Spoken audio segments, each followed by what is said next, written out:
Hey everyone, it's Sam from Massive Supply Co. and today I'm going to be showing you how to use my brand new Photoshop plugin GLOWMACHINE.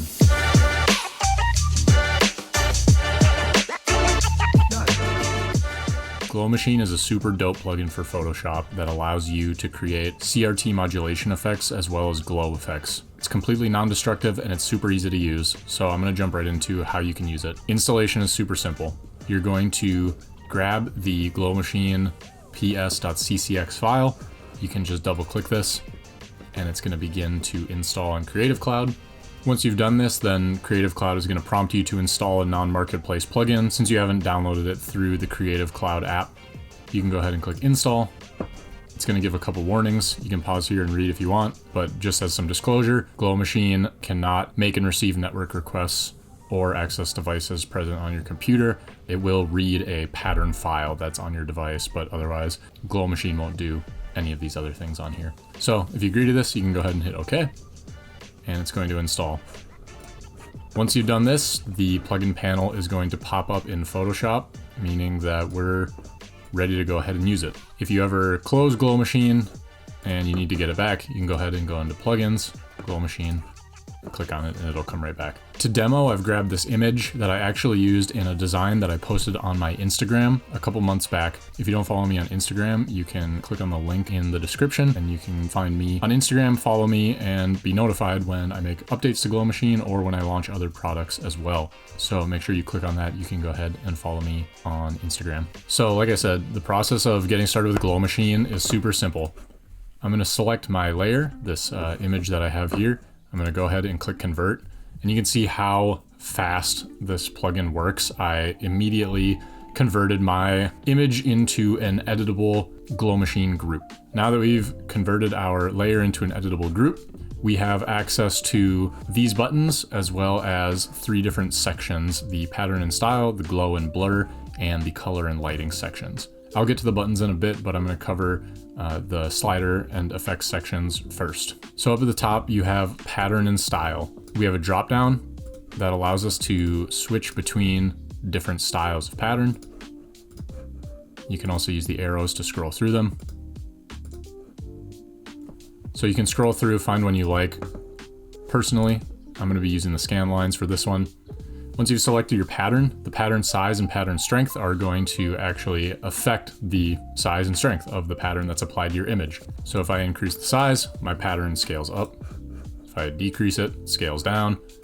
The strength is going to affect the opacity of the pattern that's applied to my image. So as I bring it down, my scan lines start to disappear. If I bring it all the way down, they're completely gone, and I have this sort of strange looking pixelated image. I'll show you how we can refine that a little bit in a second, but basically if you want to go for that CRT effect that GLOWMACHINE can produce, you can turn your pattern strength up pretty high, bring it down if you want a more pure image that you're just applying glow to. But for now, I'm going to keep the pattern strength up just to demo. Moving down, we have the pixelation slider. So as I move the pixelation up, my image gets more blocky, gets more pixelated. It applies a mosaic filter to the image. As I bring it down, it removes the pixelation. Now my image is pretty clear compared to what I originally started with since I removed the pixelation. If I bring the pattern strength down, my image is quite clear. If I bring pixelation back up, we go back to that pixelated image that we saw before when I pulled the strength down. And then finally in the pattern and style section is the softness. Now the softness, if I apply it right now, is actually going to basically get rid of my image almost altogether and leave me with this strange purple glow underneath. This is actually being caused by the aberration amount that I'll get into when we dive into the glow and blur section. But the softness is going to control the overall radius of the effects and their distance from the actual image. Bringing the softness all the way up is going to increase the full radius of the glow and the pixelation and the pattern that we have applied to our image. Bringing it down is going to give us a harsher edge around the image. So you can use this to really refine the way that you want the edge of your image to look.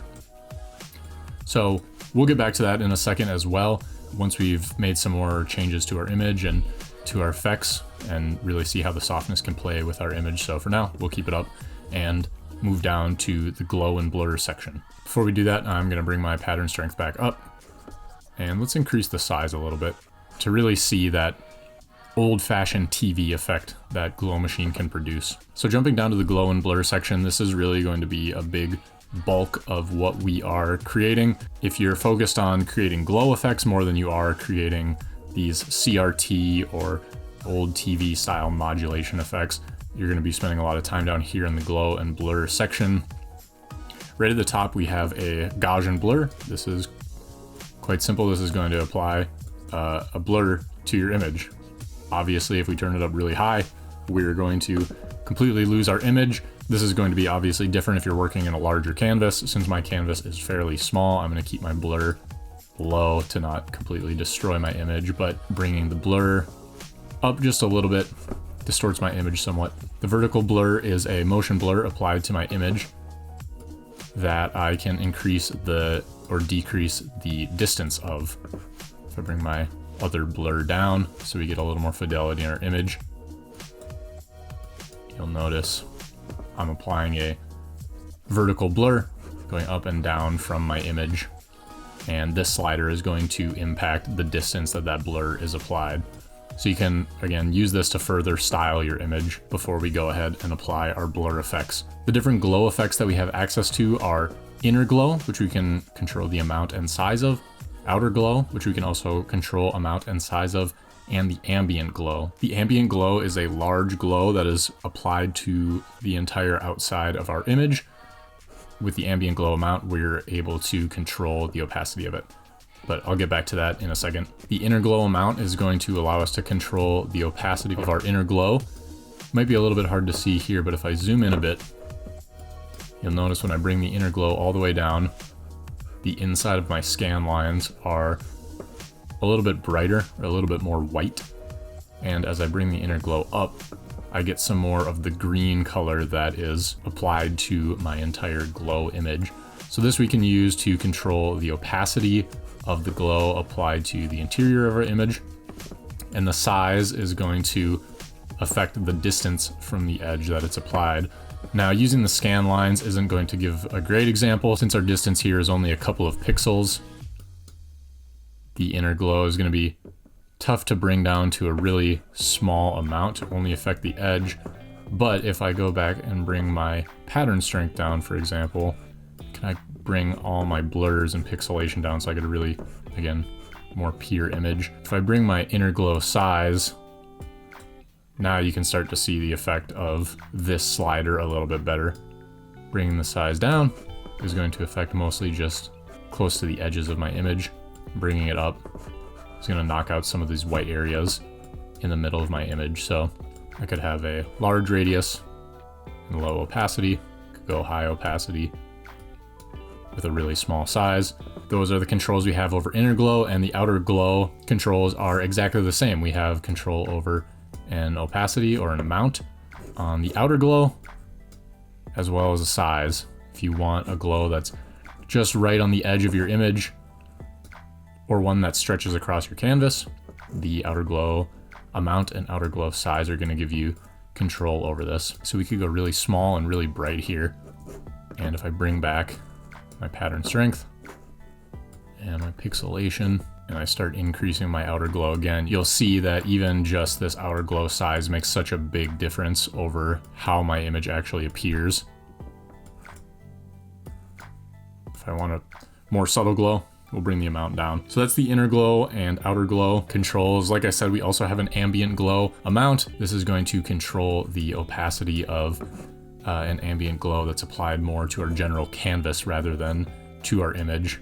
You have access to controlling the opacity of that, what sort of strength you'd like on a larger glow that is both on the exterior and interior of your image. So these three controls, the inner glow, outer glow, and ambient glow, are going to be the bulk of what we are building our glow effects with. Now, we will have some more control over those as well in the color and lighting once I jump down there, but before I get to that, I will cover the aberration amount. So if I zoom back in on my image, you'll notice that on the edges, on the left and right of my image, in spots you can see some red and some blue pixelation.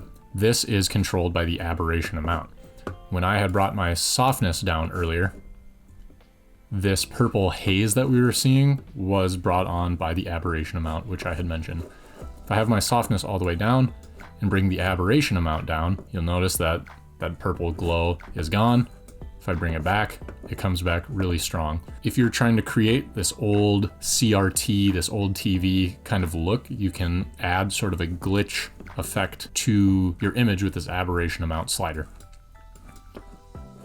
If I bring my softness back up and start messing with the aberration amount, now I'm getting sort of a TV static sort of effect. My image brightens up as I increase these red and blue split layers that I have applied on top of my image. If I bring it all the way up, I get something that really looks like a strong RGB effect from an old TV. And you can see the difference that one slider makes, this one single effect makes when we bring it from one side to the other.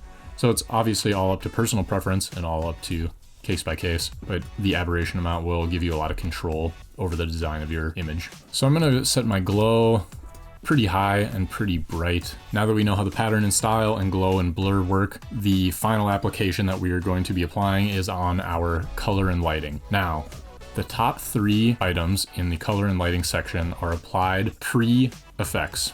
What that means is that the exposure, shadows, and highlights will all be applied to your layer before your pattern and before your glow and your blur are applied. The color, vibrance, and brightness are all applied after the effects. This is important to understand, especially with the exposure, as the exposure and brightness will impact our image in different ways. I'll try and demo this in a way that will be easy to understand. When I increase the exposure, I'm taking the initial brightness of my image before I've applied any pattern or any glow or blur to it. As I bring this up, notice that my image isn't getting any brighter. These greens aren't getting any brighter, but I'm getting a little bit more of the image actually coming through for the pattern to be applied to. That's because I'm applying an exposure to my initial image, then I'm applying the pattern, then I'm applying the glow and blur on top of that. The same is true for the shadows and highlights. So I'll bring my exposure back down here. If I bring my shadows up and bring my highlights up, I can get a really strong contrast in my image. Again, this is all applied before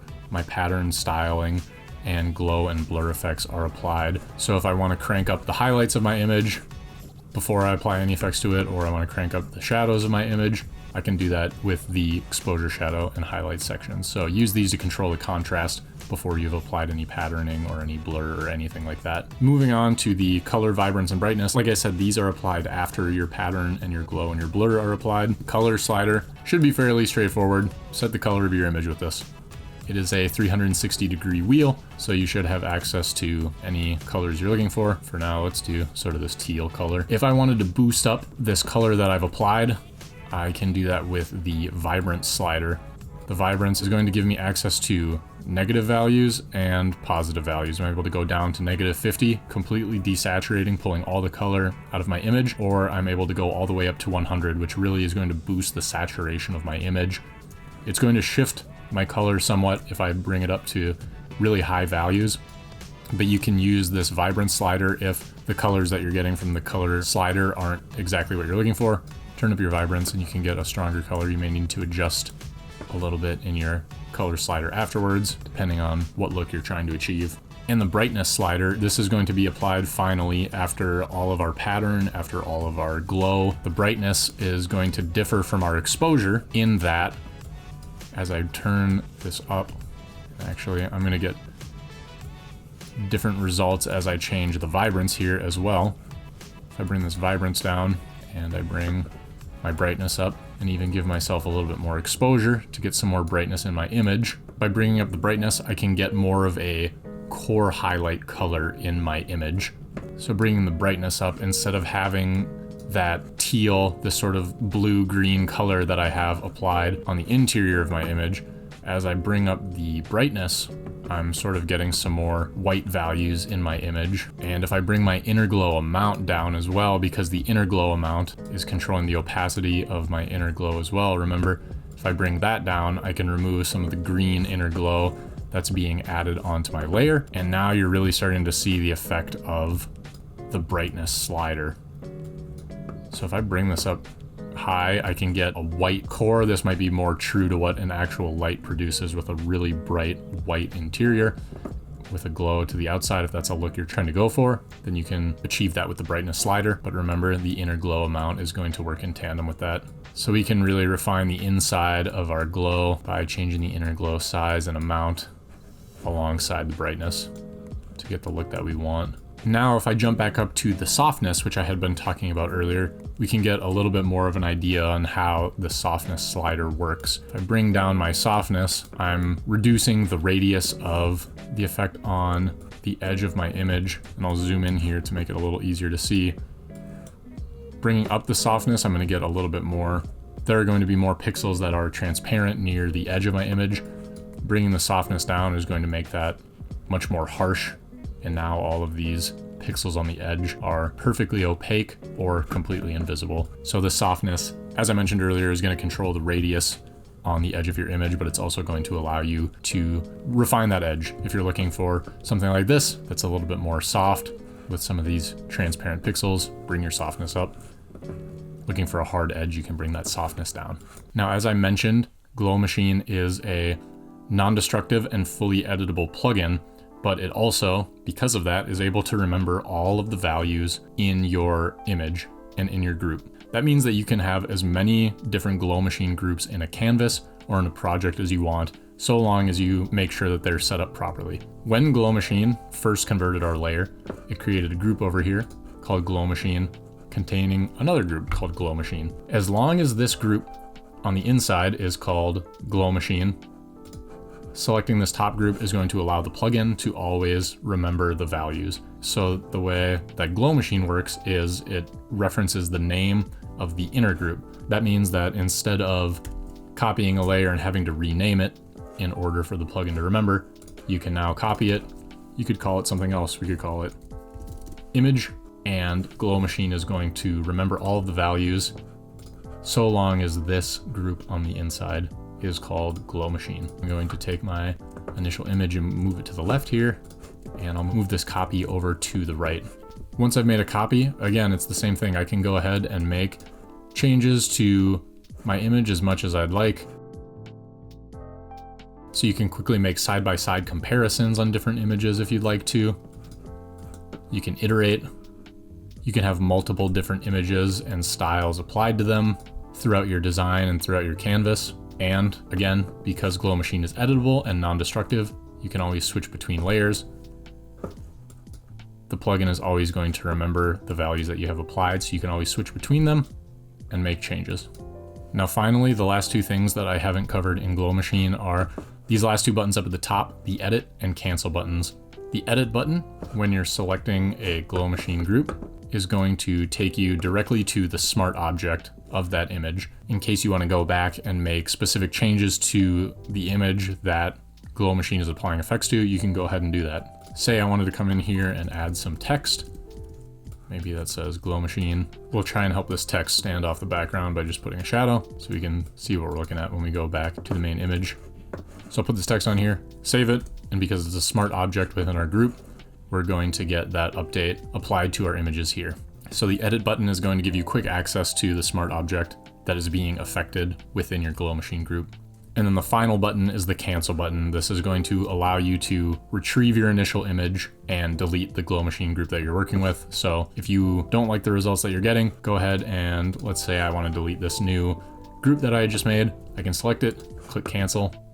GLOWMACHINE is going to give me a warning. That way I don't accidentally delete this when I don't want to and undo all my progress. If I hit OK, I'm going to get my restored layer as a group. It comes back with my text and my image from my smart object and applies them back in here and gets rid of my GLOWMACHINE group. And of course, if I wanted to, I could convert these back to another editable group and go ahead and jump right back into the process. So that's GLOWMACHINE. Like I said, it's a very quick, easy to use plugin. I'm getting amazing results from it. If you like creating sci-fi, futuristic sort of designs, if you like putting this glowy, pixelated imagery in your designs, it's a very powerful tool. If you've already downloaded GLOWMACHINE, I appreciate you purchasing it. If you need any more support on how to use it, feel free to contact me on Instagram or by email, and I would love to help you troubleshoot anything you're running into. If you haven't downloaded GLOWMACHINE yet, There's a link to download it in the description. You can go ahead and download GLOWMACHINE for yourself right now. And if you have any other questions or comments, you can go ahead and leave them in the comment section as well. Thank you for watching.